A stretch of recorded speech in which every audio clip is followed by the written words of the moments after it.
Olá pessoal, forte abraço de PY2 Eco India Oscar. Fazer um vídeo rapidinho hoje aqui mostrando para vocês alguns capacitores que eu fiz, tá? Esse que vocês estão vendo aqui foi o primeiro, é um capacitor borboleta, tá? É muito utilizado em antenas loop magnética, né? Em outros tipos de antena também. Totalmente artesanal, né? Feito com chapa de alumínio, tá?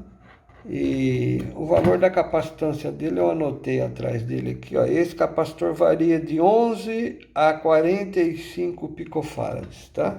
Isso utilizando aqui as duas extremidades, né? Desculpe, a parte de cima e a parte de baixo, desconsiderando a capacitância entre o eixo e as duas laterais, né? Tá? Na ligação como a gente sempre faz na loop magnética. Então esse é um capacitor, ele é robusto, né? Percebam aqui a distância entre as placas, né? Dá mais de 3 milímetros, aguenta uma alta tensão, né? Por isso que é indicado para a loop magnética. Esse foi o primeiro que fizemos, cortado à mão, as chapas de alumínio, né? Tá certo? A barra roscada dele é toda de latão e as porcas também são de latão, tá? É um capacitor muito interessante, tá? Muito resistente, muito robusto, né? Depois fizemos um outro capacitor, esse já é maior, o tamanho dele, né? É um capacitor já tradicional, né? Um capacitor variável, olha, tradicional, né? Ele é bem grande, tá certo? Deixa eu ajustar ele aqui embaixo para a gente ver o tamanho dele. O comprimento dele chega a 14 centímetros, né? E ele deve ter uns 10, 15 centímetros de altura, aberto, tá? Também é para alta tensão também, as distâncias das placas aqui é em torno de 3 milímetros, tá bom? Também a capacitância dele é de 36 a 368 picofarads, tá? Já fornece aqui uma capacitância maior, né? Tá? As placas foram todas cortadas à mão também. Usei um alumínio mais fininho, esse é bem fininho, é de meio milímetro, não é o indicado, tá? Não é o indicado. O ideal era usar um alumínio um pouquinho mais grosso, talvez de 1 milímetro, né? Ou 0,8, seria melhor.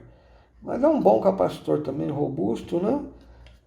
Como esse foi um protótipo, eu usei aqui uma barra de aço inox, tá? De 4 milímetros, né? E a gente usou alguns separadores aqui de alumínio. Eu tive que usar de 2 em 2. São de 3 milímetros cada um. Então a distância entre uma placa e outra dá 6 milímetros. E no meio, exatamente no meio, a outra placa ela corta aqui, né? Tá bom? Então esse é um capacitor já tradicional, né? O capacitor variável, embora seja bem robusto, né? Bem grande aqui, tá? Aí eu resolvi partir para outro tipo de capacitor. Começamos a pensar alguma forma diferente de trabalhar aqui com capacitância. Desenvolvemos esse capacitor aqui. Esse foi o primeiro modelo que eu fiz. Ele é feito com placa de fenolite, né? Placa de circuito impresso, tá? Mas o eixo dele não é circular como o capacitor tradicional, né? Ele é linear, olha, você vai girando e as placas vão se deslocando, tá? E as placas vão se deslocando, tá? Percebam que elas estão se deslocando. Então você tem que dar várias voltas no eixo para fazer com que as placas se desloquem, né? Desde lá do máximo ao mínimo valor da capacitância, né? É um capacitor de precisão, podemos falar assim, né? Porque como você vai girar várias vezes, né? Cada giro que você dá aqui, a capacitância que altera é muito pequena, né?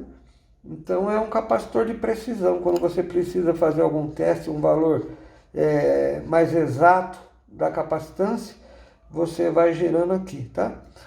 O circuito impresso, né, que foi utilizada, a placa de circuito impresso, ela tem uma boa isolação também elétrica, né? Então é possível você utilizar em altas tensões, né? Inclusive em antena loop magnética. A saída desse capacitor, ó, um terminal é aqui, né?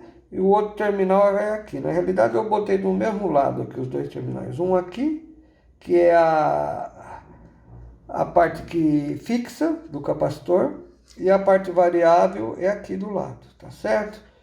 É daqui que a gente retira o valor da capacitância, né? Esse capacitorzinho aqui, ele varia de 40 a 265 picofarads, tá certo?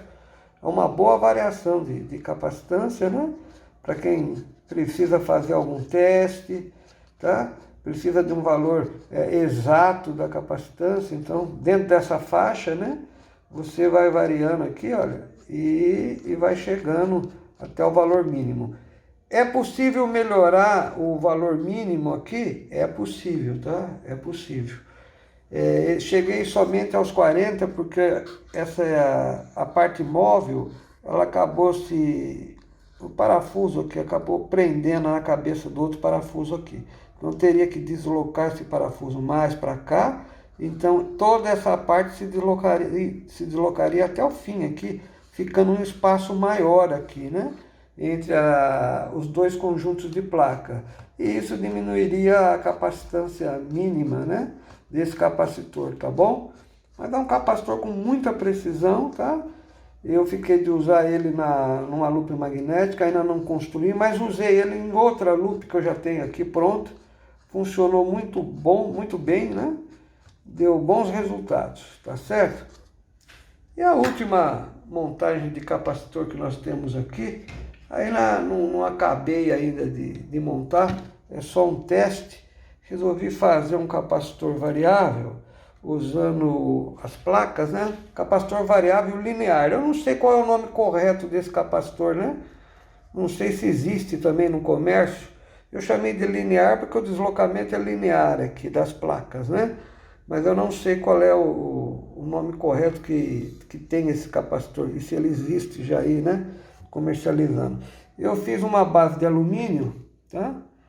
E desse lado de cá, eu adaptei um motorzinho, tá certo? Então a gente tem um motorzinho de corrente contínua que eu coloquei.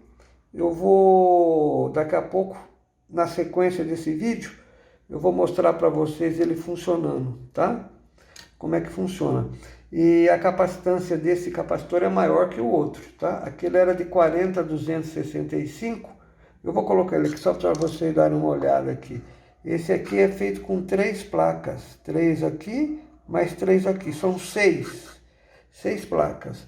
Esse outro, se vocês perceberem aqui, olha, nós temos 1, 2, 3, 4 aqui, mais 4 aqui. Então ele deve dar uma capacitância um pouco maior, tá bom? Eu vou fazer a ligação para vocês darem uma olhada no funcionamento dele e vou medir a capacitância, porque eu acabei esquecendo de anotar. Eu parei, logo quando eu montei esse protótipo, eu parei de mexer com o capacitor, fui fazer uma outra atividade aqui e agora estou retornando, né? A ideia agora qual é? É a gente colocar no lugar desse motorzinho, esse motorzinho de passo, né? Tá? Motorzinho de passo aqui ligado ao Arduino como controlador, e vai ficar mais fácil então fazer uma rotina. A hora que essas placas estiverem para fora, é o reset, né? O ponto inicial, e depois isso aqui vai girando, tá? E pelo número de voltas, né, a gente vai contando até chegar no total aqui da capacitância. Então eu acredito que seja possível ter um controle mediante software, né? Lá no sketch do Arduino você tem um controle do início e do final do movimento do eixo aqui, tá? Sem nenhum sensor, só usando o número de voltas, tá? Eu vou fazer experiências depois. A ideia é a gente ficar brincando aqui, exercitando aqui o radioamadorismo, né? A parte prática. E quero também fazer daí uma loop magnética e um medidor de onda estacionária ligada diretamente aqui, onde vai se retirar um sinal, né, uma tensão, e o Arduino vai controlar aquela tensão, tá? Então, quando ela for aumentando é porque está entrando em sintonia a antena, tá? Diminuindo a onda refletida e verificar se é possível fazer aqui um sistema de sintonia automática, né? Usando o Arduino e o motor de passo aqui, tá? Desculpa, motor de passo, exato. Tá? Vou mostrar para vocês esse motorzinho aqui funcionando agora, esse capacitor, um minutinho só. Vamos na sequência. Vamos ligar o capacitor aqui, o motorzinho na fonte. Eu vou ligar aqui nessa fonte variável. Eu vou manter em torno de 5 volts, tá? Que não é um valor alto aqui para esse motor. Ele funciona, tá? E nem tão baixo também. Vamos lá então.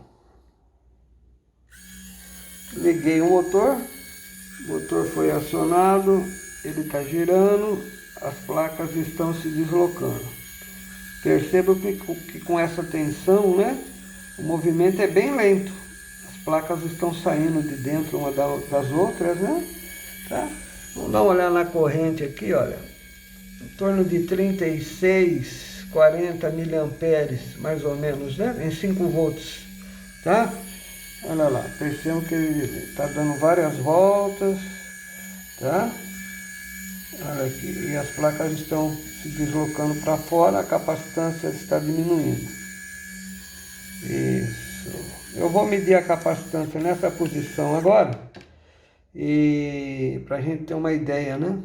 Qual é o valor da capacitância. Ligamos o capacímetro aqui.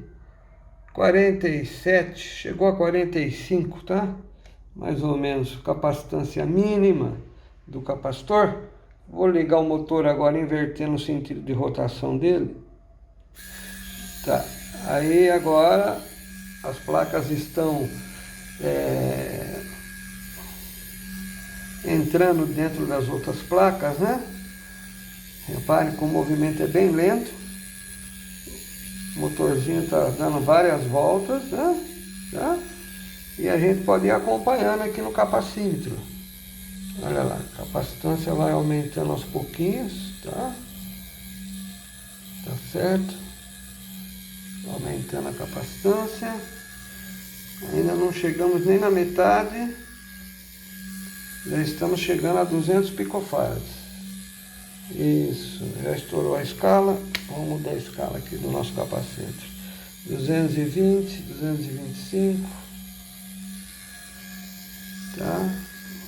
Chegando provavelmente na metade agora aqui do valor da capacitância.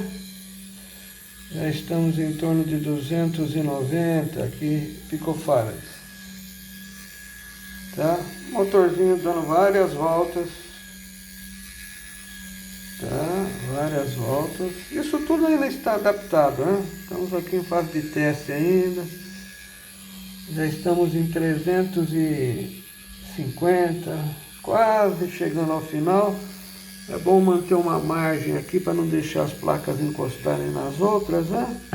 Então quando estiver chegando próximo aqui, a gente já vai encerrar um pouquinho antes. Acho que por aqui já está bom. Vamos ver enquanto nós chegamos aqui. 397, 396. Provavelmente, se for um pouquinho mais as placas, a gente chega em 400, tá? Então, esse capacitor dá para chegar aqui numa variação de 40 picofarads, mais ou menos, 40, 45, até 400 picofarads.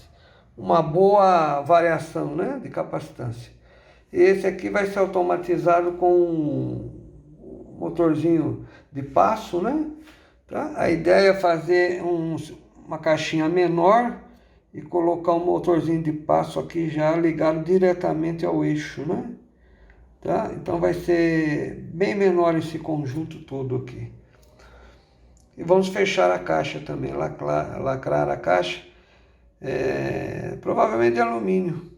Tá? Vamos fazer de alumínio aqui, esse modelo, para ver como é que vai se comportar. E testar depois numa antena loop magnética.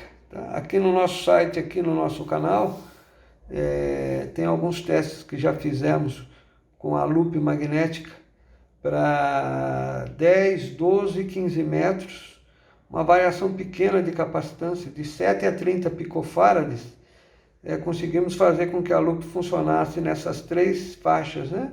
10 metros, 12 metros e 15 metros. Tá? Uma loop com 66 centímetros de diâmetro. Com esse valor de capacitância aqui, então, a gente vai conseguir valores bem maiores, né? Fazer com que a loop chegue até outras frequências, né? Outras faixas.